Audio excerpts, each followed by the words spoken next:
starts now. Thanks so much for joining us tonight at 10. Mississippi's first woman to represent the state in the U.S. Senate is officially sworn in. Earlier today, I spoke with Senator Cindy Hyde-Smith on this historical day and her goals as she fills the remainder of Thad Cochran's term. I do. Congratulations, Senator. History in the making. Cindy Hyde-Smith is the first woman to represent Mississippi in the United States Senate. I'm just so glad that I can be that person that hopefully could be a mentor to, the females throughout the state, throughout the country, and it's a very good feeling. It's not the only first for Hyde-Smith. She was also the state's first female ag commissioner. I wasn't sure if Mississippi was quite ready for that. Not a problem at all. Won overwhelmingly both times. And yet again, another record. She marks the 23rd woman to hold a seat in the U.S. Senate. Women are normally hard workers. That's I think that anybody can tell you that, especially Republican women. They get so much done. Gender roles aside, Senator Hyde-Smith says there's a lot of work ahead. Jobs and health care are two topics she's fighting for Mississippians. All of those things that Mississippians care about, just a true conservative, get in here, work really hard to promote this and to capitalize on the successes we've had, but to realize that, there's a lot of opportunity out there. The new tax reliefs and recent appointments from President Trump, Senator Hyde-Smith says are benefits for our state. I think there's so many things we can capitalize on with this administration, with President Trump. I am very, very optimistic about that. And during our conversation today, she also spoke about increasing our military presence and expressed how important that was. She will serve in the Senate, or in that seat until the November 6th special election. The contested mayoral race for the city of Starkville is now in court. Candidate Johnny Moore, who lost to current Mayor Lynn Spruill by 7 votes in 2017, is saying some of the rejected affidavit ballots should be counted. Well, today, the entire day consisted of examination and cross-examination of poll managers from the wards where those affidavit ballots were cast. No decision has been made yet. Court resumes tomorrow morning at 8:30. There's ongoing work to reform the criminal justice system here in the state. The legislature passed broad reforms in the 2014 legislative session. The goal was to enhance certainty and clarify in sentencing and prioritize prison space for violent and career offenders. Courtney Ann Jackson explains why advocates are still pushing to add on to those reforms. Pay the fines or do the time. Those unpaid fees and fines are one factor adding to the prison numbers in Mississippi. Not even talking about violent offenders. These are non-violent offenders, folks who get pulled over for DUIs, folks who get pulled over for drug possession. And again, we're not encouraging that kind of behavior, but we're saying that if that happens, we don't want people wasting away in jail because they can't pay $50 or $150. House Bill 387 has been signed into law by the governor. Starting July 1, judges will have options in those cases. For example, they may offer a payment plan or look at the individual circumstances of why the offender can't pay. Those little things like that actually help the bigger story, again, of making sure that we're not taking people out of their families, out of their communities, out of their churches, over things that they couldn't address in the first place. If you're poor and going into the system, it's going to be hard for you to get out. The ACLU is encouraged because they don't want people living in poverty to be criminalized for being poor. It's a huge community issue when you have people who are unable to pay speeding tickets and they end up in jail for a very lengthy amount of time, a life-changing amount of time. And we've seen people lose their livelihoods because of that. 387 to me, since 2014, is one of the biggest pieces of criminal justice reform legislation because it's going to completely put an end to that practice in Mississippi. Now, the law also requires a task force to be set up to examine sentencing disparities in the state. Switching gears now, time to get a first look at our forecast with meteorologist Jacob Dickey. Happy Monday, Jacob. Hey Scott, we had quite a nice day out there on Alpha Assurance Skycam Network showing the nice sunset, really a mackerel sky on Tupelo. Very pleasant out there today. Getting a bit chilly as we go into the evening here, looking in Tupelo at our Skycam Network here. Showing those temperatures are falling. We're already down to 57 here. Light north winds will help keep our temperatures down into those 40s tonight. I expect seeing those low 40s, maybe even a few upper 30s. Now coming up, we get some warmer weather this week, plenty of sunshine. There is a chance for some showers and storms, and some colder weather is around the corner. Scott? Well, bringing life to the deceased. That's what students from the Mississippi School of Math and Sciences did during their Tales from the Crypt performance tonight. Well, bad weather forced a cancellation Friday night, but that's not putting a damper on the students' enthusiasm. Our Quentin Smith was at tonight's event. He now joins us live in the studio with more from the performance. Hey, Quentin. Yes, Scott. For the past several months now, students from the Mississippi School of Math and Science have been getting ready for this big day. Now, the concept of the tour is students will pick a person that's buried at the historic Friendship Cemetery, research their life, then tell their story in a monologue.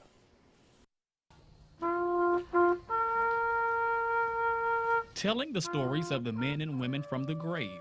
That's the task Austin Cosby was tapped with during his first acting performance. It's quite an honor, I think, that I was chosen to tell the story of Henry Louis Whitfield to hundreds of people. It's part of the 28th annual Tales from the Crypt performance.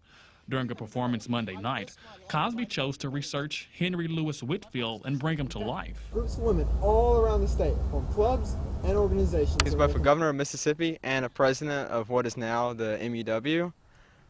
So he had several lasting impacts on the city of Columbus and the state of Mississippi. Cosby says his research on Whitfield turned out to be insightful, and he realized the two actually shared a common interest. He definitely showed a desire to really educate all people and improve all people, so I think that is I can resonate with.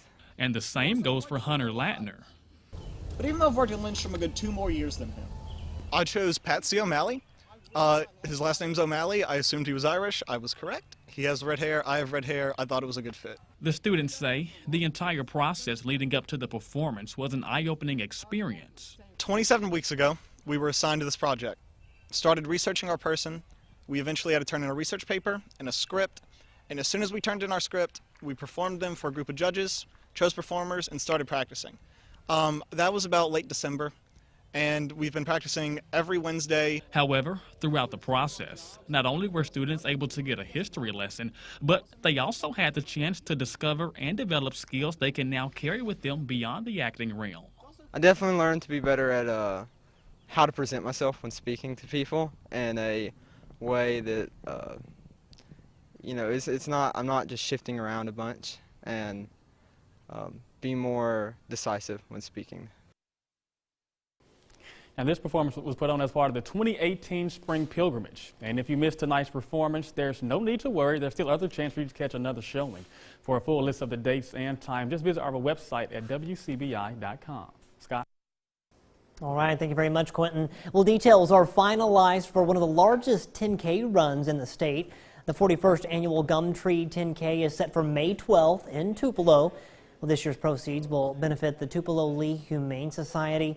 Construction is underway for a new headquarters for the group, and the extra funds will be a big boost to the effort and to help the stray animals that need permanent homes. The race kicks off at 8:30. There's registration available day of at 7 a.m. And 8:30 we start running through the streets of Tupelo and go through Joyner and get to explore some different areas with a lot of fun and a lot of support, and helping save some puppies and kittens too. It's a wonderful partnership. We're very fortunate to have them, have us as beneficiaries for this fundraiser, and we definitely could use it for our building funds. The new building for the Humane Society should be ready by this summer. It'll be great to go out and take those pups for a walk during this week. Lots of sunshine, those temperatures are warming, but strong weekend storms are coming in. Some chilly winter air is just around the corner. We'll have those details after the break. This is Jacob Dickey. What a nice day we had. Lots of sunshine and temperatures got fairly warm for us. Still sitting at 61 here in the friendly city. Dew points showing dry air in place and that light north wind helping to keep the air feeling a bit crisp there as we go into the evening. Already down to 56 in Amory, 50 in Louisville, 56 in Hamilton, Tupelo at 57. These temperatures will carry down into those low 40s overnight. We'll see 43 in Columbus, 41 in West Point, 41 in Starkville, and 43 in Calhoun City for our lows under mostly clear to perhaps a partly cloudy sky. Now for our Tuesday, then things warm up quickly in those 40s in the morning. By lunchtime, though, in those mid 60s. I think most of us will get into the mid, even upper 60s, and we may see a 70 on the board here and there. Best chance for that will be in the Golden Triangle area, perhaps DeKalb getting to 70, maybe even Macon and perhaps Columbus. We've got 69 on the board there, 68 for West Point, and 67 for our friends in Ackerman. Up in the Tupelo area, seeing a little bit cooler than we are in the Golden Triangle, only mid 60s for us, 65 in Amory, Aberdeen 66, Tupelo we'll get to 65, and see 64 in Oxford, 65 in Water Valley. West Alabama, good evening to you. We'll get in those mid to upper 60s, 67 here in Fayette, 67 in Vernon, and 68 in Reform, with light north winds and again a partly cloudy sky through the day. Now once this high pressure slides off to the east on Wednesday, that's when we really start to crank up the heat. Winds will shift from the north, then to the south, and that's going to allow a couple things to happen. One, it's going to keep our pollen forecast very high here, extreme levels. It's almost as if those trees are trying to kill us there. Maybe we get a little bit of relief Saturday. And number two, then, look at our temperatures. By Thursday and Friday, seeing some 80s on the board. We do cool things off going into Saturday back in those 60s. That's with our cold front that's approaching the next one. Plenty of sunshine ahead of them, but Friday, a slight risk for severe weather exists just off to our west. We do think that here in northeast Mississippi and west Alabama, we could perhaps get a strong to severe storm Friday night late into Saturday as this cold front slides off to the east, but we'll for sure be talking some heavy rain heading into the weekend. After that, then, things really cool down. This is a look at the darker the blues, the better chance for cool, below normal temperatures heading into Sunday and on. Already seeing that cool weather coming in there. Sunday, high of 60. Sunday night into Monday morning, we'll see another frost and or freeze. Monday, low 60s there. It will be a chilly start to the work week next, so make sure you enjoy the sun and the warmth coming in the next few days. Scott?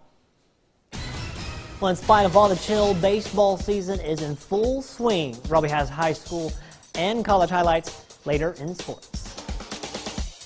Welcome back, everyone. It's not a popular topic when it comes to health, but it is important to talk about. Having a plan if something is to ever happen to you. Tonight, we're learning more about the Conversation Project and our Health Talk with Baptist. Hi, I'm Deborah Ronwalt, the Palliative Care Clinical Coordinator at Baptist Memorial Golden Triangle. Tonight, I would like to introduce you to the Conversation Project. It began in 2010 when journalist and 1980 Pulitzer Prize winner Ellen Goodman met with a group of concerned colleagues. This included clergy and medical professionals. They shared their personal stories of good deaths and bad deaths. The goal of the Conversation Project is to make it easier to initiate conversations about dying and to encourage us to talk now so our wishes are known when the time comes. Why talking matters. 90% of people say that talking with their loved ones about end of life is important, but only 27% have done so.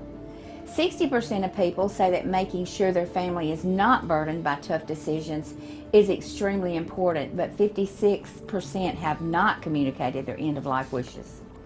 80% of people say that if seriously ill, they would want to talk to their doctor about wishes for medical treatment toward the end of life, but only 7% have had this conversation with their doctor. 82% of people say it's important to put their wishes in writing, but only 23% have done so. Don't wait until you or a loved one is in the intensive care unit where decisions are easily guided by emotions. One conversation can make all the difference in the world to the people you love. Join us next time for Health Talk with Baptist when we will discuss how to start the conversation. Mail your topic suggestions to healthtalk@wcbi.com. Health Talk has been brought to you by Baptist Memorial Hospital Golden Triangle. Coming up, we recap this past weekend in SEC baseball, plus highlights from Choctaw County on the diamond next in sports.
WCBI Sports with Robbie Donahoe.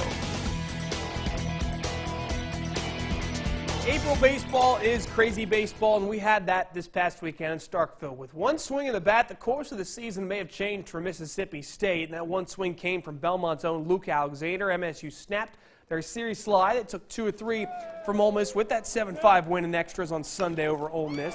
With the win, the Bulldogs are now on 4 of their last 6, trying to get back in the SEC race. For the Rebels, they're still in solid position for postseason play. They're going to host a regional. It's going to happen. But the series loss still stands for Ole Miss. Both clubs back to work today as they try to build off of the series or move past it. The confidence moving forward and knowing that you can show up in a big moment when it matters like that, he gets to take that with him, and that's that reservoir that you keep looking back at and what have you done and why should you be confident and all the rest of it. That helps him, and also helps our club. I think it could kickstart us.